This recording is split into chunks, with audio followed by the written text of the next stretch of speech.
Hello my dear students, class 10 का lesson number 1 the enchanted pool के video number 3 में आपका स्वागत है। यदि आपने अभी तक मेरा वीडियो नंबर 1 और 2 नहीं देखा है तो आप देख लें, क्योंकि मैंने प्रारंभ से ही पढ़ाना शुरू किया है। आज तीसरा वीडियो है जिसमें हमें यहाँ से पढ़ना है। मैं यहाँ तक पढ़ा दिया था व्हाट बी फ्रेंड्स और ट्रेवलर। थोड़ा सा मैं आपको बता दूं कि जो भी यह क्वेश्चन और आंसर हो रहे हैं यह यक्ष और युधिष्ठिर के बीच में हो रहे हैं। यक्ष ने युधिष्ठिर से पूछा व्हाट बी फ्रेंड्स और ट्रेवलर, एक यात्री का मित्र कौन होता है। युधिष्ठिर ने जवाब दिया लर्निंग यानी ज्ञान। आइए आगे पढ़ते हैं। यक्ष ने युधिष्ठिर से पूछा who is the friend of one who stays at home. Yudhishthira से यक्ष ने कहा कि जो घर पे होता है, जो घर पे रहता है, उसका मित्र, उसका फ्रेंड कौन होता है। यक्ष की इन बातों को सुनने के बाद युधिष्ठिर ने जवाब दिया द वाइफ, पत्नी, अर्थात जो इंसान घर पे होता है उसकी या उसका मित्र उसकी पत्नी होती है। आगे देखें who accompanies a man in death, मृत्यु में एक व्यक्ति के साथ क्या जाती है, अर्थात मृत्यु के समय मनुष्य के संग मनुष्य के साथ क्या जाता है। हु प्लस मेन वर्ब की first form SAIS present and definite tense है। युधिष्ठिर ने जवाब दिया धर्म, दैट एलोन एक्कम्पनीज, कहा धर्म अकेले जाता है, अकेले साथ जाता है द सोल, आत्मा के, इन इट्स सॉलिटरी जर्नी, इस एकाकी यात्रा में, आफ्टर डेथ अर्थात मृत्यु के पश्चात। अर्थात शुरू से देख लें कि धर्म मृत्यु के बाद अकेला वही आत्मा के साथ जाता है। नेक्स्ट क्वेश्चन देखिए which is the biggest vessel, सबसे बड़ा बर्तन, सबसे बड़ा पात्र क्या है।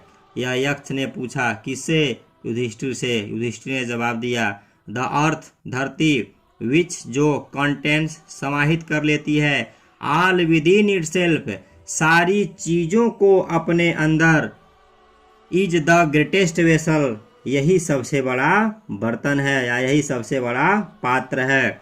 देख लें कि पृथ्वी जिसमें सब कुछ समाया हुआ है, सबसे बड़ा पात्र यही है। नेक्स्ट क्वेश्चन देखिए व्हाट इज हैप्पीनेस, खुशी क्या है। यह यक्ष ने युधिष्ठिर से फिर पूछा। युधिष्ठिर ने जवाब दिया happiness is the result of good conduct, कि अच्छे आचरणों का परिणाम, अच्छे आचरण का परिणाम ही क्या है, प्रसन्नता है। अगर हम किसी से बुरा व्यवहार करते हैं तो अभी हमारे साथ वैसे ही करेगा, तो जाहिर सी बात है हमें प्रसन्नता की जगह दुख होगा। अगर हम सबसे मेल मिला करके रहते हैं तो हम हमेशा प्रसन्नचित्त रहेंगे। अगला क्वेश्चन देखिए व्हाट इज दैट, वह कौन सी ऐसी चीज है, बाय गिविंग अप, जिसको त्यागने से, which man becomes loved by all, एक इंसान सबका प्रिय बन जाता है। आइए देखें प्राइड, अभिमान, for a man gives up being proud. Yudhishthira ने कहा क्योंकि अगर एक इंसान अभिमान होना त्याग दे, घमंडी होना छोड़ दे, he will be loved by all, तो वह सबका प्रिय हो जाएगा। यह हमारा future and definite passive voice में लिखा हुआ है, सब्जेक्ट शैल या विल बी V3 बाई। अगर आपने वॉइस नहीं देखा है मेरी वीडियो से तो आप वॉइस देख लें, वॉइस आपका तैयार हो जाएगा। मैंने लगभग सभी वॉइस पढ़ा दिया है। नेक्स्ट क्वेश्चन देखें what is the loss which ills Joy and not सारो, वह कौन सी ऐसी चीज है जो हमें, जो यदि हमारे पास से चली जाए, जिसका अगर हानि हो जाए तो हमें प्रसन्नता होगी, दुख नहीं होगा। अब आप सोच रहे होंगे कि ऐसा कौन सा हानि है जिससे हमें आनंद मिलता है, दुख नहीं मिलेगा, अर्थात कौन सा चीज़ हमारे पास है जिसका नुकसान हो जाए तो हमें बहुत खुशी होगी। हमारा अगर 1 रुपया कहीं गिर जाता है तो बहुत दुख होता है, होना भी चाहिए, स्वाभाविक है। लेकिन इस में जो है प्रश्न बता रहा है कि कौन सा ऐसा चीज़ है जो हमारे पास से चला जाए, जो हानि हो। Anger, if we give up being angry, अगर हम क्रोधित होना छोड़ दें, we will no longer be subject to sorrow, तो बताता है कि हम कभी दुख के शिकार नहीं रहेंगे, हम हमेशा प्रसन्न चित्त रहेंगे। अगला देखें व्हाट इज दैट, वह कौन सी ऐसी चीज है, बाय गिविंग अप, जिसे छोड़ने से, विच अ मैन बिकम्स रिच, एक इंसान अमीर बन जाता है। अब यह प्रश्न बहुत इंटरेस्टिंग है भाई, कौन सी ऐसी चीज़ है जिसको हम छोड़ दें या कोई इंसान छोड़ देगा तो वह अमीर बन जाएगा, जिसके परित्याग से मनुष्य धनवान बन जाएगा। अगर ऐसी कोई चीज़ है तो हम भी परित्याग करके धनवान बनना चाहते हैं।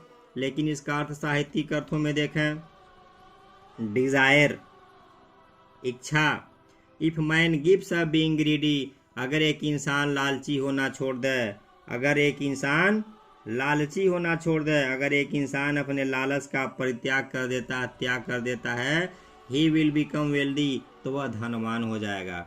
हमारी इच्छाएं असीम होती हैं, एक हमारी इच्छाओं की पूर्ति होने के बाद हम पुनः दूसरी इच्छा हमारे पास आ जाती है और हम उस इच्छा के वश में पुनः हो जाते हैं। तो इस प्रकार से हमारी इच्छाएं असीम और अनंत होती हैं। जहां हम अपने आप को कंट्रोल कर लेंगे वहीं हम अपने आप को धनवान पा लेंगे, धनवान हो जाएंगे। नेक्स्ट क्वेश्चन देखिए, what makes one a real ब्राह्मण, कौन सी चीज़ एक इंसान को वास्तविक या असली ब्राह्मण बनाता है, या किस बात से मनुष्य असली ब्राह्मण बनता है। इज इट बर्थ, क्या जन्म से, गुड कंडक्ट, अच्छे आचरण से, और लर्निंग, या ज्ञान से। आंसर डिसिसिवली, निर्णयात्मक ढंग से उत्तर दीजिए, इसका अर्थ निर्णयात्मक होगा।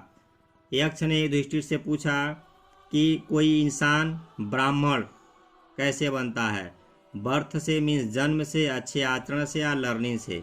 कहने का तात्पर्य है कि अगर कोई व्यक्ति ब्राह्मण कुल में पैदा हो जाए तो हम उसे ब्राह्मण मान लेंगे, या अगर उसका आचरण अच्छा है तो उसे हम ब्राह्मण मान लेंगे, या वह व्यक्ति बहुत ज्ञानी है तो उसे हम ब्राह्मण मान लेंगे। यहाँ ब्राह्मण का मतलब ज्ञानी इंसान, अच्छे इंसान से है।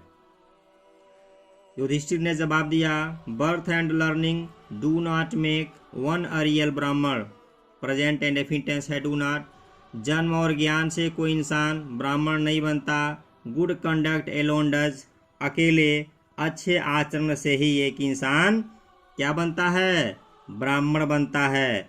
तो हम ब्राह्मण कैसे बन सकते हैं, अच्छे आचरण से। आगे देखें, how ever learned a person में बी, एक इंसान कितना हो ज्ञाता क्यों न हो, he will not be a ब्राह्मण, वह ब्राह्मण नहीं हो सकता है। Without giving a bad habits, बिना बुरी आदतों को छोड़े। Even though he may be learned in the four Vedas, यहाँ तक कि वह इंसान, वह व्यक्ति चारों वेदों का ही ज्ञाता क्यों न हो। A man of bad conduct falls to a lower class, तो एक निम्न जाति का व्यक्ति एक निम्न चरित्र का व्यक्ति निम्न जाति का ही माना जाएगा, उसे हम निचली श्रेणी में ही मानेंगे। अगर उस व्यक्ति का आचरण कैसा है, बुरा है, भले ही वह चारों वेदों का ज्ञाता क्यों न हो, उसे हम निचली श्रेणी का मानेंगे। नेक्स्ट क्वेश्चन देखिए, what is the greatest wonder in the world, दुनिया में कौन सी सबसे आश्चर्य या कौन सी सबसे अद्भुत चीज है, यह प्रश्न है। युधिष्ठिर ने जवाब दिया, every day men see creatures depart to Yama's kingdom, kingdom means राज्य होगा, डिपार्ट प्रस्थान होगा, क्रिएचर्स प्राणी। प्रत्येक दिन इंसान अनेक प्राणियों को मर करके यमराज के दरबार में, यमराज के राज्य में पहुंचते हुए देखते हैं। एंड और एट, फिर भी, दोज हु रिमेन, जो यहाँ बने रहते हैं, रिमेन मीन्स बने रहना, बचे रहना। वांट टू लिव, वह जीना चाहते हैं, लिव के पहले टू है, इन्फिनिटिव है। फॉर एवर मीन्स होगा हमेशा, हमेशा के लिए। This truly is the greatest wonder, वास्तव में सचमुच यही सबसे बड़ा आश्चर्य है। फिर देख लें, प्रतिदिन मानव प्राणियों को हम लोग जाते हुए देखते हैं, फिर भी जो रह जाते हैं, जो इस दुनिया में बच जाते हैं, वे सदैव जीवित रहना चाहते हैं। वास्तव में यही सबसे बड़ी आश्चर्य चीज है। दुनिया का हर एक व्यक्ति जानता है कि हमें मरना है, या आज मरें, या कल मरें, या परसों मरें, मृत्यु अटल है। इट विल कम टुडे और टुमारो बट इट शैल कम, लेकिन फिर भी हम मरना नहीं चाहते हैं। हम जानते हैं कि धरती का कोई भी व्यक्ति ऐसा नहीं है जिसका मृत्यु न हुआ हो, फिर भी हम मरना नहीं चाहते हैं। यह सबसे बड़ी आश्चर्य वाली चीज़ है कि इस धरती का मानव जानते हुए भी अनजान बनने का प्रयास करता है, अनजान बनता है। आगे देखें 10 इस प्रकार से दयक्ष यक्ष ने पुट का मतलब किया मेनी क्वेश्चंस बहुत सारे प्रश्नों को and Yudhishthira answer them all, और युधिष्ठिर ने उन सारे प्रश्नों का बहुत अच्छे तरह से जवाब दिया। इन द एंड अंत में दयक्ष आस्क्ड, दयक्ष ने पूछा सब्जेक्ट नो हेल्पिंग और main of second form past and tense, O king हे राजन one of your dead brothers can now be revived, कह रहा है कि अब आपके मरे हुए भाइयों में से कोई एक भाई जीवित हो सकता है। जितने भी भाई आपके मरे हुए हैं, जो आपके भाई मर चुके हैं, उन भाइयों में से आप जो है किसी एक अपने भाई को जीवित कराना चाहते हैं तो वह हो सकता है। आप बताइए किसे पुनर्जीवित कराना चाहते हैं, पुनर्जीवन में लाना चाहते हैं। Who do you want to come back to life, present tense है। आप किसे जीवन में पुनः लाना चाहते हैं, वापस लाना चाहते हैं, जीवित कराना चाहते हैं। देखें लाइन फिर आगे देखें, कह रहा है it took Yudhishthira a moment to think, इस बात को समझने में युधिष्ठिर को एक क्षण भी नहीं लगा, एक क्षण भी नहीं लगा। मोमेंट मतलब क्षण होगा। और देखें इट के बाद हमारा सब्जेक्ट इट है, के बाद वर्ब की सेकेंड फॉर्म है तो पास्ट इंफिनिट टेंस है।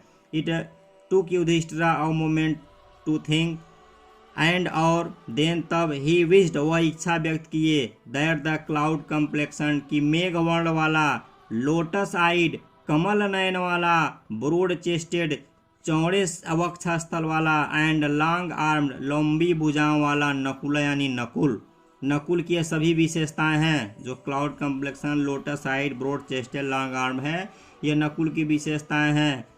Nakul laying like a fallen ebony tree, जो एक आबनुस पेड़ के समान गिरा हुआ है, मृत पड़ा है। माइट अराइज, वह जग जाए, वह पुनर्जीवित हो जाए। युधिष्ठिर को यह समझने में एक क्षण भी नहीं लगा कि यह किसी अन्य के शब्द नहीं है। कह रहा है कि युधिष्ठिर ने तुरंत इस बात को एक क्षण में समझ लिया कि उन्होंने किसको जीवित कराना चाहिए, और उन्होंने किसको जीवित कराया, नकुल को। नकुल की यहाँ पर विशेषताएं लिखी गई हैं। बुक को थोड़ा इधर उधर करने में लाइन इधर उधर हो गया है, थोड़ा खिसका लें ताकि कैमरे के सीध में आ जाए। अब देखें फिर क्या कर रहा है, तो युधिष्ठिर ने किसको जीवित कराने की इच्छा व्यक्त की, नकुल को। The Yaksha was pleased at this, यक्ष इस पर बहुत प्रसन्न हुए, यक्ष इनसे बहुत प्रसन्न हुए। एंड आस्क्ड युधिष्ठिर, और युधिष्ठिर से कहे या पूछ पड़े, why did you choose Nakula in preference to Bhima, आपने नकुल को भीम के जगह पर क्यों चुना। Who has the strength of 16,000 elephants, जिसके पास 16,000 हाथियों के बराबर का बल है। आई हैव हर्ड, और मैंने तो यह भी सुना है। सब्जेक्ट है V3 present perfect tense, that की Bhima is most dear to you, कि भीम तो आपका बहुत प्रिय है। एंड और वाई नॉट अर्जुना, और आपने अर्जुन को क्यों नहीं चुना। Whose strength in arms is your protection, जिसकी भुजाओं की ताकत आपकी हिफाजत करती है, जिसकी भुजाओं में इतने बल है कि वह आपकी हिफाजत करती है। टेल मी, मुझे बताइए, वाई यू चूज नकुला या Nakul rather than either this two, मुझे बताइए ऑफ दिस टू, कि आपने इन दोनों के जगह पर अर्थात अर्जुन और भीम के जगह पर नकुल को क्यों चुना। काफ़ी इंटरेस्टिंग स्टोरी है छात्रों, ध्यान से स्टोरी नीचे सुनिएगा पुनः। युधिष्ठिर रिप्लाइड, युधिष्ठिर ने उत्तर दिया, ओ यक्ष, हे यक्ष, धर्म is the only shield of man, धर्म ही एक इंसान का वास्तविक जो है क्या होता है, रक्षक होता है, जो है रक्षक है। एंड नॉट भीम और अर्जुना, भीम और अर्जुन जो है रक्षक नहीं है। इफ धर्म इज गिवन अप, अगर धर्म त्याग दिया जाए, धर्म छोड़ दिया जाए, मैन विल बी रूइन, तो एक इंसान बर्बाद हो जाएगा। आगे देखें, Kunti and Madri were the two wives of my father, Kunti और माद्री मेरे पिता की दो पत्नियां थीं। वाइफ का प्लूरल यहाँ वाइफ्स हुआ है। जब वर्ब के अंत में एफ या एफ ई होता है तो प्लूरल बनाते समय एफ या एफ ई को हटा करके हम वी ई एस लगा देते हैं। I am alive a son of Kunti, मैं कुंती का एक पुत्र जीवित हूँ। So she is not completely bereaved, इसलिए वह बहुत अधिक शोक संतृप्त या बहुत अधिक जो है परेशान नहीं होगी, बहुत दुख में नहीं होगी। इन आर्डर दैट, इसीलिए द स्केल ऑफ जस्टिस, ताकि न्याय का न्याय का तराजू में भी इवेन का मतलब यहाँ बराबर होगा, बराबर रहे। आई आस्क दैट, मैं आपसे कहता हूँ, मादरी सन नकुला मेरी बीव, कि मादरी का पुत्र नकुल जीवित हो जाए।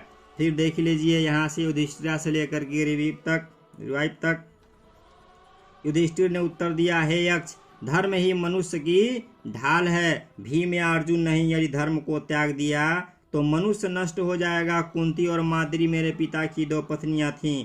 कुंती का एक पुत्र अर्थात मैं जीवित हूँ और इस प्रकार से वह पूर्णतः शोकाकुल नहीं है और न्याय की तुला बराबर रहे, इसलिए मैं चाहता हूँ कि माद्री का पुत्र नकुल जीवित हो जाए।